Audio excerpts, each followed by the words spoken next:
Hello student, our next chapter is force and pressure. मैंने आप लोगों को बोला था कि इसको रीड करना, तो आप लोगों ने रीड किया होगा आई होप। अब देखिए फोर्स एंड प्रेशर को समझने के लिए कुछ देखते हैं एग्जांपल हम। जैसे यहाँ पे देखिए इस फिगर में हम क्या कर रहे हैं, ए वाले पार्ट में हम इस गाड़ी को यानी इस ट्रेन को पुश कर रहे हैं, ठीक है। तो जब हम पुश करते हैं तो ये क्या करती है, मूव करने लग जाती है। सेम एस इसी में हम क्या कर रहे हैं, इस कार को हम आगे से पुल कर रहे हैं, ठीक है। तो पुल करते हैं तब भी ये मूव करने लग जाती है। तो फोर्स जो होती है यानी इस पर कोई फोर्स अप्लाई हो रही तभी तो ये हो रहा है। तो फोर्स की जो डेफिनेशन निकल के आ रही है वो क्या आ रही है, a force is a push और पुल। यानी जब भी किसी ऑब्जेक्ट पे हम पुश या पुल करते हैं that is nothing but force. Force is defined as push और पुल। क्लियर है। तो व्हाट अ फोर्स डस, अब ये फोर्स करती क्या है, फोर्स की डेफिनेशन क्लियर है। फोर्स इज़ अ पुश और पुल। जब भी हम पुश करेंगे या पुल करेंगे कोई भी ऑब्जेक्ट को तो वो क्या है, फोर्स है, ठीक है। एज वी हैव जस्ट, अब देखिए फोर्स क्या करती है, as we have discussed we apply force यानी पुश और pull when we want to make something move. हम किसी ऑब्जेक्ट को मूव कराने के लिए क्या करते हैं, फोर्स अप्लाई करते हैं यानी पुश और पुल करते हैं। We use force to do many thing other things beside. Let us discuss the various situation in which we use force and things that force can do. Force cause, अब देखिए force से क्या क्या हो सकता है। फोर्स कोस मूवमेंट, पहला force से क्या हो सकता है, मूवमेंट होगा, सबको पता है। अगर आप इस बॉल को किक मारोगे तो क्या करेगी, एक पोजीशन से दूसरी पोजीशन पे मूव कर जाएगी। तो ये क्या हुआ, एक तरीके से मूवमेंट करा है इसने।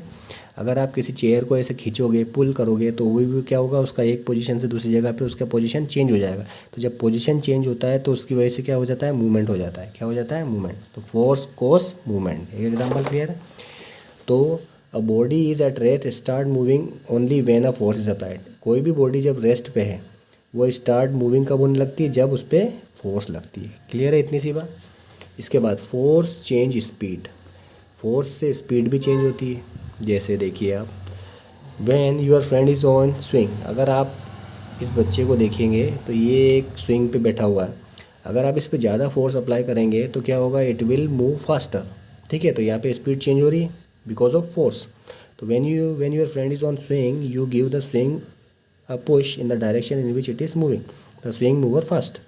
If you pull the swing back, it either moves slower or come to rest. So what do in either case, in either case is to apply force to change the speed.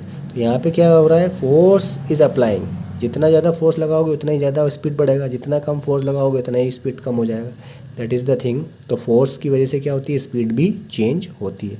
तो force is required to change the speed of moving object. तो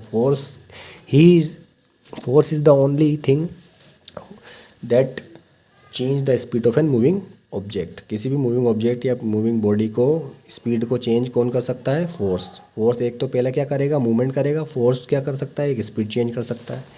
तीसरा देखिए, force change direction of an motion. कोई भी object अगर किसी direction particular direction में move कर रहा है तो उसकी डायरेक्शन को भी ये फोर्स चेंज कर सकता है। जैसे मान लीजिए एक बॉल है, ये इस डायरेक्शन में मूव कर रही है, ठीक है। तो अगर मैं बोल रहा हूँ यहाँ से अगर मैं फोर्स अप्लाई करूँगा, इधर से फोर्स लगाऊंगा तो क्या होगा, इसी डायरेक्शन में मूव करेगी। अब इसकी डायरेक्शन को चेंज करने के लिए मुझे क्या करना पड़ेगा, इधर से फोर्स लगाना पड़ेगा। अगर मैं इधर से फोर्स लगा दूंगा तो ये ऑब्जेक्ट क्या होगा, इस डायरेक्शन में मूव कर जाएगा। या तो कह सकते हो इसकी चेंज जो भी है डायरेक्शन वो हम चेंज कर सकते हैं। तो फोर्स तीसरा काम क्या कर सकती है, it can change the direction of an motion. कोई भी मूविंग ऑब्जेक्ट है उसकी डायरेक्शन को चेंज कौन कर सकती है, फोर्स, ठीक है। तो फोर्स एक तो मूवमेंट कराएगी, फोर्स स्पीड चेंज कर देगी। तीसरा force can change the direction of an motion, ठीक है। जैसे फुटबॉलर में भी होता है ना, फुटबॉल खेलते हैं तो फुटबॉल की वजह से, फुटबॉल जब हम खेलते हैं तो क्या होता है, डायरेक्शन हम चेंज करते हैं फुटबॉल की, तो वो फोर्स लगाते हैं तभी तो डायरेक्शन चेंज होती है। तो force change shape and size. अब फोर्स से आप शेप एंड साइज़ भी चेंज कर सकते हो। जैसे एग्जांपल मान लीजिए कोई ये आयरन की बॉल है, इसको आपने हैमर से बीट किया। अगर आप इसको फोर्स लगा के हैमर से बीट करोगे तो इसके क्या पीस हो जाएंगे, तो इसका शेप चेंज हो जाएगा, साइज़ भी चेंज हो जाएगी। यानी आप किसी भी चीज़ को अगर तोड़ना चाहते हो यानी सपोज़ उसका शेप चेंज करना चाहते हो तो आपको अप्लाई करनी पड़ेगी फोर्स। तो फोर्स से आप क्या कर सकते हो, शेप और साइज़ भी चेंज कर सकते हो। क्लियर है। जैसे एक एग्जांपल और देखिए, रबर ऐसे नॉर्मल रबर जो है अगर आप इसको स्ट्रेच करोगे तो क्या होगा, उसकी साइज़ चेंज हो जाएगी। देखिए शेप भी चेंज हो गया, उसकी साइज़ भी चेंज हो गई। क्यों हुई, क्योंकि आपने इधर से भी फोर्स अप्लाई की और इधर से भी फोर्स आपने अप्लाई की। तो दोनों साइड से आपने जब फोर्स अप्लाई की तो क्या होगा, इसका शेप और साइज़ चेंज हो जाता है। तो ये निकल के आया हमारा क्या, force change shape and size. ठीक है। अगला है टाइप्स ऑफ फोर्स। इसमें हम देखेंगे बॉडी, यानी अगर कहा जाए मस्कुलर फोर्स होती है, हमारे बॉडी में एक फोर्स होती है जो हमारे बॉडी से जो फोर्स लगती है उसको हम बोलते हैं muscular force. This type of force can act only when it is contact with the body. जब बॉडी से कॉन्टैक्ट में आता है कोई ऑब्जेक्ट तो हम मस्कुलर फोर्स बोलते हैं। You can not push a table along the floor unless your hand are in contact with it. आप टेबल को उसको फोर्स नहीं लगा सकते जब तक कि हमारा बॉडी पार्ट उसको टच नहीं करेगा, तो ये मस्कुलर फोर्स हो गई वहाँ पे, ठीक है।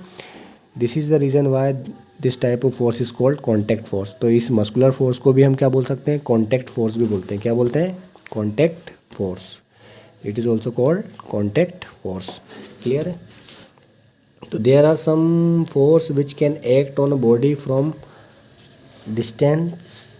सच force are called non contact force.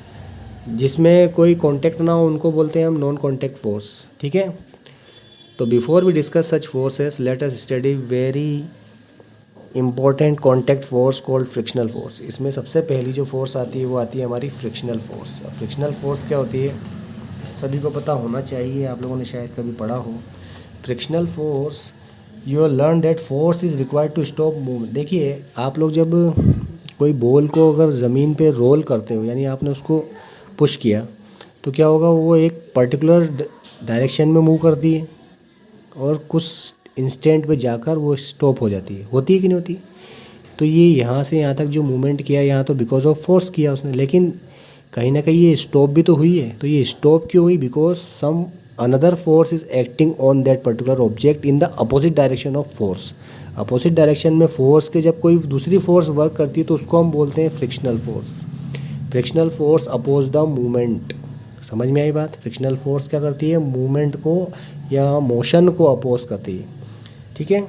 तो कोई भी ऑब्जेक्ट को स्टॉप करना हो तो स्टॉप हो जाता है, किसकी वजह से, बिकॉज ऑफ फ्रिक्शनल फोर्स। तो फ्रिक्शनल फोर्स क्या होती है, frictional force is act in a direction opposite to the motion. Frictional force क्या होती है, ये ऐसी फोर्स होती है जो कहाँ वर्क करती है, act in a direction opposite to that of motion. Motion के अपोजिट में जो कोई भी फोर्स वर्क कर रही है उसको हम बोलते हैं फ्रिक्शनल फोर्स। क्लियर है। एग्जांपल मैंने दे दिया है। इसके बाद देखिए ये एक एग्जांपल यहाँ पे भी दे रखा है। यहाँ पे place one end of strip of cardboard और plywood on a block of wood और ब्रिक। ठीक है, यहाँ पे दिख रहा है आपको, ये देखिए shown in figure. Place a smaller rubber ball near the top. यहाँ पे रबर बॉल रख दिया and let it down roll down on the floor. इसको रोल कर दिया, यहाँ पे ये नीचे आ जाएगी, ठीक है, आ गई। For example sorry try out this activity in different type of floors. For example tile floor और कारपेंटेड फ्लोर। Note the distance.